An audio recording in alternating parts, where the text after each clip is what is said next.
Single blush আমার কিন্তু ভীষণ পছন্দের, তবে সিঙ্গেল ব্লাশও অনেক মেকআপ আর্টিস্ট প্রেফার করে।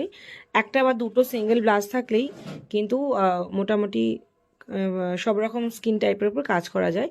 আজকে তোমাদের সাথে ইন্ট্রোডিউস করিয়ে দিচ্ছি সপারেলের কালার চিক ব্লাশার। প্রাইস 1499। এরপর 10% তোমরা ডিসকাউন্ট পেয়ে যাচ্ছ। চলো এবার তোমাদের সাথে কালারটা শেয়ার করি। জাস্ট কালারটা দেখো কি বিউটিফুল একটা কালার, অবশ্যই পিঙ্ক কালার। এটা fair and fair to medium skin টোনের ওপর। তোমরা ডার্ক স্কিন টোনেও কাজ করতে পারো, তবে ডার্ক স্কিন টোনের ক্লায়েন্ট যদি পিঙ্ক টোনের ওপর বা কুল টোনের ওপর কোনো ড্রেস পরে তোমরা এটা অ্যাপ্লাই করতে পারো। খুব ভালো কোয়ালিটির ব্লাশার, এইচডি প্রোডাক্ট, এইচডি কোয়ালিটির অল্প পরিমাণে লাগে।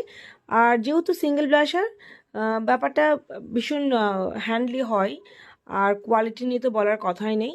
এর শেড হচ্ছে লিলি, সপারের লিলি শেড, বাট কালারটা দেখো এত বিউটিফুল মিষ্টি একটা কালার। তোমরা কিন্তু এটা ব্রাইডাল রিসেপশনে ইউজ করতে পারো। ব্রাইডাল মেকওভার এখন তো অনেকেই রেড কালার শাড়ি পরলেও ব্লাশারে কিন্তু পিঙ্ক টোনটা ইউজ করছে। অনেকে বলো যে গালটা পিঙ্ক হাইলাইটার ফিনিশ কি করে আসছে, তোমরা এরকম ব্লাশার ইউজ করে এর ওপর যে কোনো হোয়াইট বা শ্যাম্পেন কালার হাইলাইটার ইউজ করলেই কিন্তু পিঙ্ক ফিনিশ চলে আসবে, প্রফেশনাল মেকআপ হবে। এই সপারেলের lily shade single blusher available আছে।